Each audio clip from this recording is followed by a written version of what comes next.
죄렌 키에르케고르라고 하는 이 철학자는 얘기하기를, 우리가 절망에 빠지면 절망은 곧 죽음에 이르는 병이라 그랬죠. 노벨 물리학상을 받은 알렉시스 카렐이라고 하는 사람도 이런 얘기를 합니다.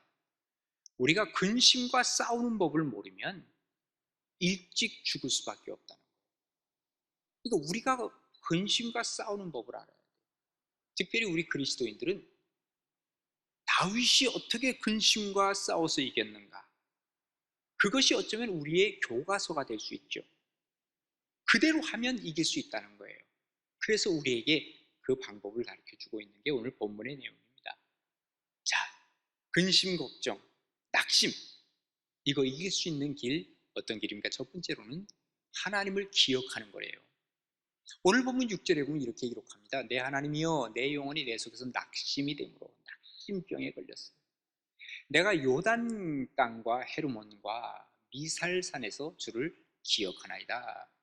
자, 오늘 이 본문의 저자는 그 낙심병을 고치기 위해서 어디를 갔다 그랬어요? 요단 땅을 가고, 그리고 헤르몬을 가고, 그리고 미살산에 오른 거예요.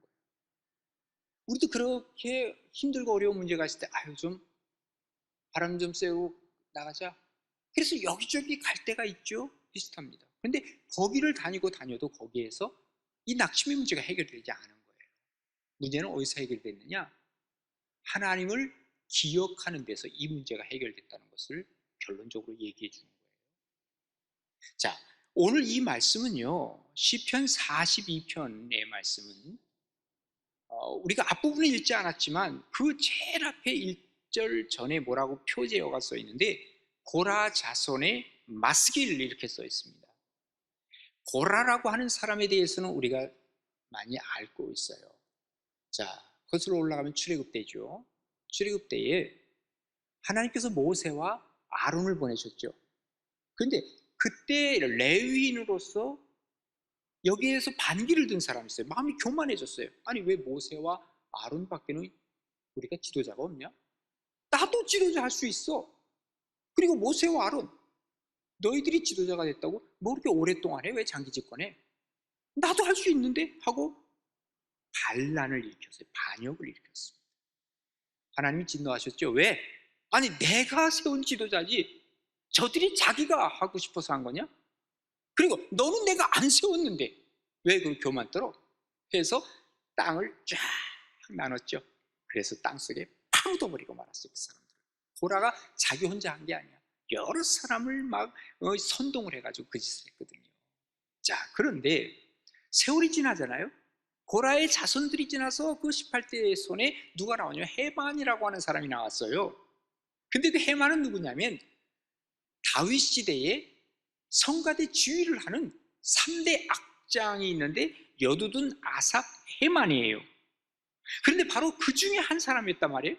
그러니까 하나님을 찬양하는 데 앞장섰고, 다윗을 돕는 데 앞장섰고, 하나님의 일에 열정을 내는데 앞장섰던 사람이 바로 해만인데, 오늘 본문의 이 내용은 다윗이 이 글을 썼고 여기다 곡을 붙인 사람이 누구냐면 해만이라고 하는 사람이 곡을 붙여서 이것을 많은 사람들이 함께 찬양을 하도록 만든 찬양이 바로 이런 찬양이라는 말이에요. 자, 자기의 조상인 고라는 하나님을 반역했는데 그 다음에 18대 후손에 와서는 이렇게 하나님을 찬양하고 하나님께 영광을 돌렸다고 한다면 중간에 우리 성경에는 기록이 되어 있지만 뭐가 있었다는 것 같아요? 하나님 앞에서 회개하고 하나님의 축복을 받고 새롭게 쓰임 바 된 사람이 바로 해만이라고 하는 것을 우리가 상상해 볼 수 있죠. 오늘 이 본문의 찬양은 우리가 앞부분을 읽지 않았는데 앞부분에 보면 이렇게 기록을 하고 있습니다. 사슴이 시냇물을 찾아 헤매이듯이 내 영혼이 주를 찾기에 갈급하나이다. 내가 하나님을 찾아서 막 갈급해 있어. 왜? 지금 낙심되는 문제가 있거든요. 이 문제를 해결하기 위해서 하나님을 찾게 되었다는 것을 얘기를 하면서 어디로 갔다 그랬어요? 요단 땅으로 가고 헤르몬으로 갔고 또 어디? 미살산으로 갔어요. 여기저기 다녀봐서 내가 여기서 이 낙심의 문제를 해결할까? 여기서 해결을 할까? 여기저기 해결하려고 하는데 해결이 되지 않았고 결국 답이 뭐라고요? 하나님을 기억하는 데에서 내가 이 문제를 해결했다라고 그런 고백을 하는 거예요. 우리가 하나님을 찾기 위해서 갈급하는 게 중요하지, 내가 여기서 저기서 어떤 상황이나 장소가 중요하지 않다는 것을 우리에게 알려주고 있는 것 아닐까요? 예수님께서 죽으셨습니다. 이 죽으신 것을 알고 제자들이 너무너무 실망을 하죠. 그래서 어떤 제자는요, 아유, 예수님 죽었는데 뭐 우리가 끝났다. 예수님 부활하셨음에도 불구하고, 부활하셨다는 얘기까지 들었음에도 불구하고 예수님은 이제 죽었다, 더 이상 이제 할 것도 없다, 낙심이 되고 절망이 되어서 어디로 가죠? 엠마오로 걸어가고 있는 거예요. 근데 부활하신 예수님이 그 제자들에게 같이 와서 걸어가시는 거예요. 몰라. 왜? 영의 눈이 닫혔기 때문에. 예수님이 직접 말씀을 하시는데 몰라. 그러면서 지금 한참 누구랑 얘기를 하는데 바로 예수님이었는데 모르는데, 밥 먹을 때 보니까 영안이 확 열린 거야. 예수님이었네? 그러니까 예수님께서 다시 옮기시죠. 내 곁에 계시는 예수님을 알고 그분을 기억한다는 것이 중요하다, 그 말이에요. 왜 기억하라 그랬냐면요, 우리 주님은 우리의 이 육의 눈으로 볼 수 없기 때문에 기억하라. 볼 수 있다면 뭐 봐라 그러지 뭐. 근데 지금 눈으로 볼 수 없으니까 우리가 기억 속에서 예수님을 알 수 있어야 된다는 것을 얘기를 하고 있는 거예요. 어쩌면 중요한 것은 우리의 기억 속에 있는 겁니다. 하나님을 기억한다라고 하는 것은 크게는 두 가지일 거예요. 첫 번째로는 약속의 말씀을 기억한다는 거예요. 신실하신 하나님, 한번 말씀하셨다면 거짓을 말씀하시지 아니하고 허튼 말을 하시 아니하시고 신실하게 말씀하시는 하나님, 그러기에 그 말씀을 내가 붙잡기만 하면 그 말씀은 곧 내 것이 되어지는 거예요. 그래서 여러분, 신앙의 위대한 사람들을 보면 성경을 쭉 읽다가 가슴에 확 꽂히는 말씀이 있어요. 그 말씀을 내가 확 붙잡는 거야. 인생이 완전히 달라지는 거죠. 조지 뮬러라고 하는 사람은요, 시편 68편 5절에 있는 말씀을 쭉 읽다가 하나님은 고아의 아버지요 또 과부의 재판장이시라, 이 말을 딱 듣는 순간 이거 내 말씀이야. 그리고 평생 고아를 위해서 살아가는 그의 인생이 되지 않았습니까? 이게 바로 하나님의 말씀을 붙잡는 자요, 하나님의 말씀을 기억하는 자였습니다. 제가 학교 다닐 때 왜 이렇게 나는 머리도 안 좋고 왜 이렇게 기억도 안 나고 이러는지 막 속상했어요. 근데 성경을 읽는데 야고보서를 읽었어요. 야, 내가 지혜가 부족하냐? 꾸짖지 않고 후이지신 하나님께 구하라, 그리하면 너에게 주시리라. 와, 이거 내 말씀이야. 확 끌어들여가지고 이 말씀을 가지고 늘 묵상을 하다 보니까 확실히 과거보다는 조금 기억하는 것 같아. 조금은 더 지혜로운 것 같아. 여러분, 하나님 앞에서 이 말씀을 붙잡는 것이 하나님을 기억하는 줄로 믿으시기를 바랍니다. 또 하나님을 기억한다고 하는 말은요, 하나님이 행한 일을 기억하라는 거예요. 하나님이 어떤 일을 행하셨는데요, 창조하셨잖아요, 그죠? 아브라함을 선택하셨잖아요. 이스라엘을 선택하시고 이스라엘이 출애굽하게 하셨잖아요. 하나님이 다윗에게 함께 하셨잖아요. 그 행한 일을 기억하라는 거예요. 왜? 다윗에게 함께 하신 하나님, 이스라엘에게 함께 하신 하나님, 천지를 창조하신 하나님, 그 하나님이 지금 우리의 하나님이잖아요. 다른 하나님이 아니에요. 그러니까 하나님의 그 행한 일을 말씀 속에서 기억하라, 그 말이에요. 변함없으신 그 하나님은 지금도 출애굽을 할 수 있는 분이요, 병자를 고칠 수 있는 분이라, 그 말이죠. 그렇습니다. 성경도 우리에게 계속해서 강조하는 것이 있습니다. 신명기 7장 19절에 보면 이렇게 얘기하죠. 내 하나님 여호와께서 너를 인도하여 내실 때에 내가 본 그 큰 시험, 그리고 내가 본 이적, 기사, 강한 손, 그리고 편팔, 하나님이 하신 것 기억하라는 거예요. 내 하나님 여호와께서 내가 두려워하는 모든 민족에게 그와 같이 행하실 것이라. 과거에 행하신 하나님께서 앞으로도 이렇게 행하실 것이니 어떡하라고요? 넌 잘 기억하라 하는 것을 말씀해주고 있는 것입니다. 신명기 8장 18절에도 똑같은 말씀이 있습니다. 내 하나님 여호와를 기억하라. 그가 내게 재물 얻을 능력을 주셨습니다. 재물 때문에 낙심하고 계세요? 물질 때문에 어려움이 있으세요? 하나님을 기억하라. 하나님께서는 재물 얻을 능력까지 주셨다는 것을 얘기해주고 있는 것입니다. 요한 피터슨이라고 하는 목사님이 이런 노래를 작사했죠. 괴로울 때 주님의 얼굴 보라. 평화의 주님 바라보아라. 세상에서 시달린 친구들아, 위로의 주님 바라보아라. 눈을 들어 주를 보라. 내 모든 염려 주께 맡겨라. 슬플 때의 주 예수 얼굴 보라. 사랑의 주님 안식주리라 그랬어요. 어려울 때 뭐 보라고요? 주님을 기억해내라, 그 말이에요. 절망스러울 때, 낙심이 될 때 주님을 기억해내라 그 말이에요. 기억해내려면요, 오래전에 만난 사람 잘 기억 안 나요. 어제 만난 사람은 기억이 잘 돼요. 그죠? 자주자주 만나서 주님을 기억할 때마다 낙심의 문제 해결받으시고, 낙심이 변하여서 희망이 되고, 절망이 변해서 하나님이 주시는 놀라운 소망으로 가는 그러한 길을 걸어갈 수 있는 복된 우리 가나안의 모든 식구들 되시기를 주님의 이름으로 축원합니다. 두 번째로는 이 낙심의 문제를 풀어가기 위해서는 하나님 앞에 기도하는 수밖에 없어요. 오늘 7절부터 보시면 이렇게 기록을 하고 있습니다.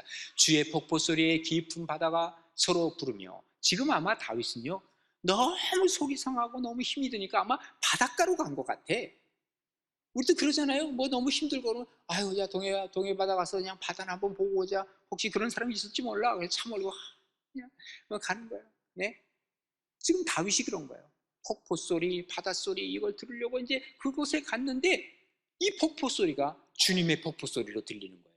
주님의 그 깊은 바다 소리로 들리는 거예요. 주의 모든 파도와 물결이 나를 휩쓰는 거예요. 주님이 그냥 나를 확 그냥 이렇게 몰아오니까, 그 다음에 8절에 뭐라 그러니까, 낮에는 여호와께서 그의 인자하심을 베푸시고, 그리고 밤에는 그 찬송이 내게 있기 때문에 나는 어떻게 해요? 생명의 하나님께 뭐 하리로다? 기도하리로다 그랬어요.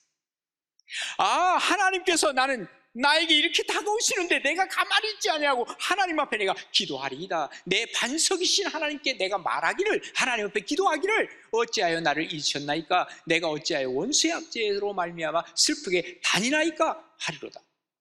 내가 어떤 것이라도 다 하나님 앞에 아래서 이 절망의 문제도 하나님께 다 나는 맡길 거예요. 이런 지금 마음의 자세를 가지고 주님 앞에 기도하는 것을 얘기하고 있습니다. 낙심이 되면 의욕을 잃게 되죠. 그때 어떤 때는 기도도 잘 안 나와. 그러나 하나님 앞에 그는 부르짖을 것을 결단했다는 거예요.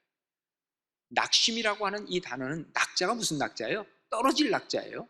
마음이 그냥 밑으로 딱 떨어졌다 그 말이에요. 낭망이 뭐예요? 희망이 딱 떨어졌다 그 말이에요. 이것을 히브리 말로는 샤흐라는 단어를 쓰는데, 이 샤흐라고 하는 단어는, 이게 풀이 빳빳하게 서 있었는데 풀이 죽었어. 우리도 그러잖아요. 풀 죽었다고. 이 풀이 죽었어요. 또 구부린다는 말이 있어요. 이게 서 있어야 되는데 확 구부러졌어. 또 누웠다는 말이에요. 지금 일어서야 되는데 일어선 사람을 누워버리고 말았어. 병균이 감염되고, 지금 낙심이 되고, 포기하고, 교회도 나오기 싫고. 여러분, 내가 낙심되어서 교회 안 나오는 것, 이게 바로 샤하, 그런 말입니다. 이게 바로 뭘까요? 교회 안 나오겠다, 낙심되는 것이고, 이건 마귀가 하는 일 아닐까요? 마귀의 선물이 낙심이에요. 한마디로 말하면 여기서 일어나야 됩니다. 여기서 부르짖을 수 있다면 우리가 낙심에서부터 일어날 수 있는 기회가 되는 줄로 믿으시기를 바랍니다. 그런데 우리는 왜 기도 안 합니까? 예수님 말씀하세요. 너희들이 기도 안 하는 이유 알아? 인내하지 못한다는 거예요. 지금 당장 응답이 안 오니까 기도 못한다는 거예요. 그래서 예수님이 우리에게 비유로 말씀하시죠. 불의한 재판장 비유를 하신 거예요. 어떤 과부가 있었어요. 가진 거 없어, 재산도 없어. 그런데 자기가 불의한 어떤 일을 당했어. 재판장을 찾아가잖아요. 나 이거 좀 해결해 주세요, 해결해 주세요. 그랬더니 딱 보니까, 아이고, 저 사람 뭐 해줘봤자 뭐 돈 생기는 것도 아니고, 내가 뭐 지위 올라가는 것도 아니고, 아유, 뭐 빨리 해주고 싶지가 않아. 그래서 알았어요 하고 보냈어. 근데 그 다음날 되니까 또 아무런 연락이 없어. 또 왔어. 그 다음날 또 왔어. 어떤 날 아침, 점심, 저녁 계속 오는 거야. 재판장, 아유, 귀찮아. 계속 놔뒀다가는 내 일을 제대로 못 볼 것 같아. 아유, 귀찮아서라도 해주겠다. 번거롭고 귀찮아서 내가 너 문제부터 해결하겠다 해가지고 문제를 해결해 주었다는 거예요. 그러면서 예수님 뭐라 그래요? 이렇게 불의한 재판관도 마지막에 계속해서 인내하면서 찾아왔을 때 문제를 해결해 주었거늘, 하물며 하나님께서 그 밤낮 부르짖는 택하신 자들의 원한을 풀어주지 아니하시겠느냐? 그들에게 오래 참으시겠느냐? 이렇게 말씀하셨어요. 그러니까 우리가 급한 거는요, 하나님이 급하게 응답해 주세요. 혹시 조금 더 기다려도 되면 하나님이 더 잘하셔, 우리보다. 조금 더 기다리면서 계속 기도하기를 원하시는 거예요. 중간에 우리가 기도를 끊어버리면 주님도 야야 이어라, 빨리 이어라, 아마도 그렇게 말씀하실지도 모르죠. 주님께서는 계속 기도하기를 원하고 계시는 것이죠. 낙심할 때 마귀는요, 내 곁에 와서 뭐라고 속삭이는지 아세요? 야, 널 누가 도와준다 그래? 나랑 친구하자. 그리고 내가 시키는 대로 해 하고 뭔가 이 과제를 주는 거예요. 그 말에 귀 기울이지 마세요. 이게 뭔지 아세요? 보이스 피싱이에요. 영적 보이스 피싱이에요. 여기에 들어가기 시작하면 그때부터는, 이 말을 듣기 시작하면 그때부터는 파죽지세로 들어오는 거예요. 그리고 완전히 우리를 사로잡는 거예요. 그때 우리는 낙심에 빠지게 되고 우울증에 빠지게 되고 주님과 대화는 단절되게 되고 위험한 거예요. 이때 어떻게 해요? 어려울 때라도 일어서서 주님과 대화할 수 있어야 돼요. 여러분 아시는 대로 요나가 어떻게 했습니까? 하나님께서 니느웨로 가라고 하는데 니느웨로 안 가고 저 다시스로 도망가다가 어떻게 했죠? 거기에 바닷속에 쿵덩 떨어졌죠? 그때 하나님께서 물고기를 준비하셔서 물고기가 그를 물었죠? 그리고 나서 물고기 뱃속에서 3일 3야로 있는 동안에 어떻게 했습니까? 이야, 정말 하나님 앞에 그 속에서도 기도했대요. 예, 성경에 보면 요나서 2장 1절에 뭐라고 기록하고 있습니까? 요나가 물고기 뱃속에서 그의 하나님 여호와께 기도하여 이르되, 물고기 뱃속에서 하나님 앞에 기도했대요.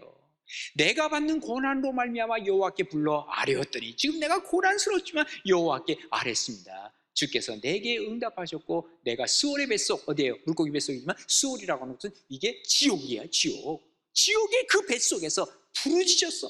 아니 거기서 그냥 조용히 나기도 하지 거기서 떠들어봐요. 물고기 썩는 냄새 막 이렇게 입으로 막 들어오잖아요. 그래도 부르짖어요. 그러면서 주께서 내 음성을 들으셨나이다.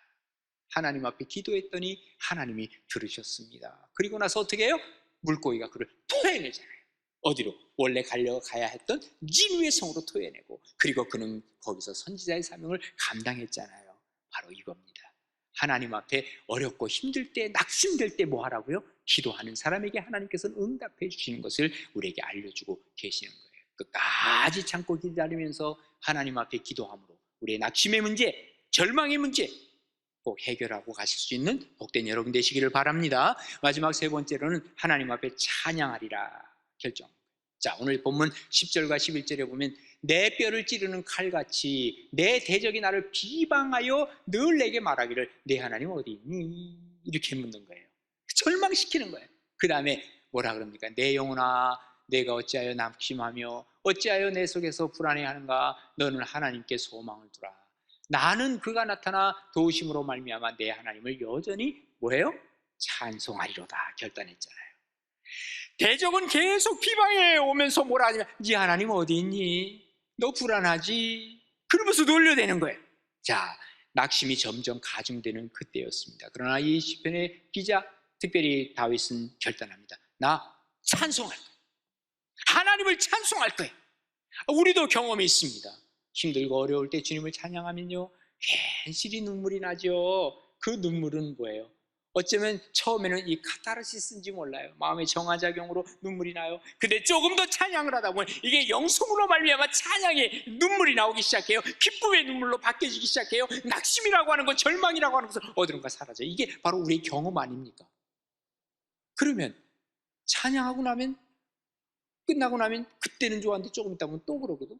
그럼 계속 찬양하면 되겠네, 그죠? 맞아요. 우리의 마음속에 찬양을 담고 살려. 내 영혼아 내가 어찌하여 낙심하며 어찌하여 내 속에서 불안해하는가? 하나님께 소망을 두라. 나는 그의 나타나심 그의로 말미암아 내 하나님을 여전히 뭐예요? 찬송하리로다 하는 이 경험이 우리에게 있을 때 하나님은 우리의 찬양을 통해 영광을 받으시고 하나님의 역사하심을 우리에게 보여주신다는 사실을 성경은 우리에게 알려주고 있죠. 사도행전 16장에 보면 이런 기록이 나오잖아요. 바울과 실라가 빌립보에서 전도하다가 빌립보 감옥에 갇히게 되잖아요. 그때 밤새 뭐 했다 그랬어요? 기도하며 찬양했다 그랬어요.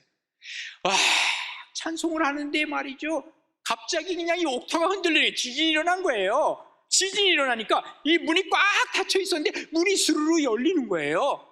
그리고 자기가 여기 묶여있던 게 이 착고가 다 풀어지기 시작하는 거예요. 보세요. 밖에서 어떤 나를 묶고 있던 것이 풀어져요. 내 안에서 나오는 이런 것까지 다 풀어지는 것을 상징적으로 보여주는 것 아닙니까?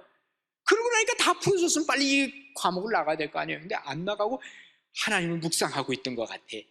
그때 간수가 일어나가지고는요, 야야 이거 무슨 일이지 이거? 옥문이 열렸네. 내가 이럴 이제 처형당하는데 나 어차피 이제 사형당할 텐데 내가 대신 그냥 죽는 게 낫겠다 하고 자기가 자살하려고 그러잖아요. 그죠? 그때에 안에서 그것을 보던 바울과 실라가 외치잖아요.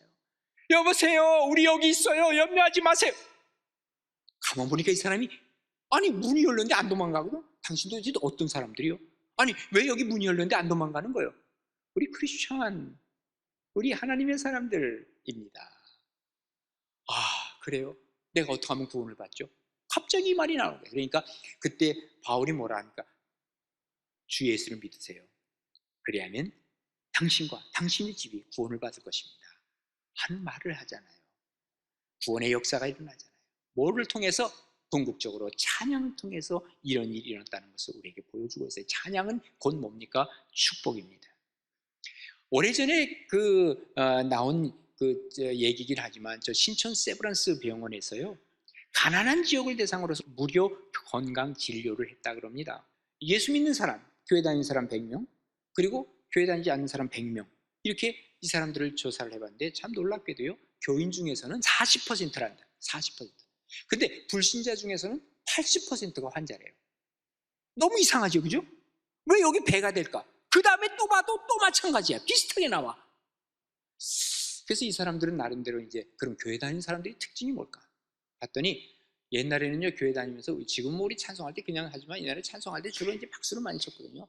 아 박수 치는 게 바로 이 스트레스를 해소하고 근육신경을 발달하게 하고 또 혈액순환이 잘 되게 해서 이것도 역시 우리 의학적으로도 병을 안 걸리게 할 수 있는 길이 되겠다. 이것도 그렇겠다.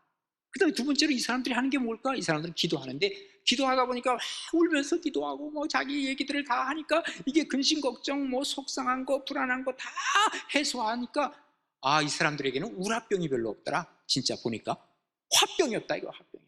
아 이 기도가 바로 이 사람들에게 평안을 주는 거구나. 그러니까 이거는 세상적으로 좀 연구하는 거예요. 그 다음에 또 가만히 보니까 이 사람들은 노래를 많이 하거든요. 찬양을 하거든요. 여러분 이 사람들도 이제 상식적으로 알고 있는 거예요. 노래 많이 하는 사람들 보면 기분이 괜찮은 사람들이 노래를 흥얼흥얼 대거든요. 근데 이 사람들은 노래를 많이 해. 제가 보기엔 다 맞는 얘기예요. 그런데 그 사람들이 하나 모르는 게 있는데 이게 영적으로 부르는 찬양, 정서적인 것뿐만 아니라 영적으로도 이게 달라진다는 거예요. 그러니까 우리가 찬양하는 것은 일거양득이 아니라 일거삼득 사득 오득 되는 거예요. 찬양의 힘이라고 하는 것은 찬양은 음악이라기보다는요 이게 신앙 간증이라고 얘기를 하죠. 그러니까 성령 충만한 사람은요 반드시 찬양합니다. 찬양하는 사람은요 반드시 성령 충만합니다. 위대한 찬송 작가들을 보면요 시인이나 음악가들이 주로 아닙니다. 신앙인들입니다. 예, 마틴 루터라든지 웨슬레라든지 화니 크로스비라든지 다 신앙인들이 하나님을 찬양하는 찬양의 곡을 지었고 그것이 우리에게도 지금 막 감동을 주고 그리고 또한 영적으로 우리를 새롭게 만들어가는 거죠. 저는 우리 교회가 정말 찬양 많이 하는 교회였으면 좋겠어요. 그리고 찬양 소리가 끊어지지 아니하고 찬송할 때 그냥 우리가 힘있게 찬송하고 여기 우리 악기 하시는 분들은요 이 악기를 할 때 말이죠 정말 이 하나님을 향한 그 마음을 가지고 악기를 하면 여러분 다윗이 어떻게 했어요? 사울에게 귀신이 들렸을 때 불을 타면 이 귀신이 그냥 쫓겨나가는 거예요. 예? 이런 은혜와 축복 이게 바로 하나님을 향해서 올려드리는 찬양의 모습 아니겠습니까? 이게 바로 찬양 그래서 기적이에요. 성경에 보면요 여호사밧이라고 하는 임금이 있잖아요. 여호사밧이 저 모압과 암몬의 연합군이 쳐들어왔어요. 보니까 자기네 군사가 저거에 뭐 비교가 안 돼. 속수무책이야. 그때 하나님 앞에 기도하는 거예요. 하나님 이거 어떡합니까? 했더니 하나님이 야 염려하지 마라. 싸울 거 없다. 내가 구원하는 걸 봐라. 대신에 네가 하나 할 거 있는데 이 레위인들을 통해서 성가대 빨리 만들어. 그래서 성가대가 다 구성이 됐어. 그들에게 가운 입혔어요. 예? 그리고 나서 총알바지 하려고요. 총알바지 아니에요. 염려하지 마세요. 여러분 총알바지를 안 보내요. 하나님께서 노래하라는 거예요. 막 노래를 하니까 그냥 거기서 말이죠 하나님께서 이 찬양을 받으시고 기뻐하시면서 말이죠 암몬군 모압군들을 막 치기 시작하는 거예요. 그래서 그 두고아에 모였던 이 사람들이 막 죽어가는 거예요. 그래서 그때 큰 대승을 거두고 그곳 이름을 뭐라 그러냐면 하나님이 축복하셨다 베라카 골짜기다 해서 이 베라카 골짜기 우리말로 하면 뭐예요? 브라가 골짜기라 이렇게 이름을 지었어요. 축복의 골짜기다. 기도하니까 하나님이 응답해 주시고 찬양하니까 하나님이 우리를 붙들어 주시고 이게 바로 축복이 되었다라고 하는 것을 얘기하고 있는 거죠. 그렇습니다. 찬양은 낙심이 변하여 뭘 한다고요? 절망이 변하고 낙심이 변하여 하나님이 우리에게 희망을 주시고 하나님이 축복을 주신다는 사실을 믿으시기를 바랍니다. 하나님을 기억하고 하나님을 기도하고 하나님을 찬양함으로 우리의 영생이 계속 이어져 기쁨과 즐거움 속에서 신앙생활하고 하나님께 더 가까이 나아가는 복된 우리 가나안의 식구들 될 수 있기를 주님의 이름으로 축복합니다.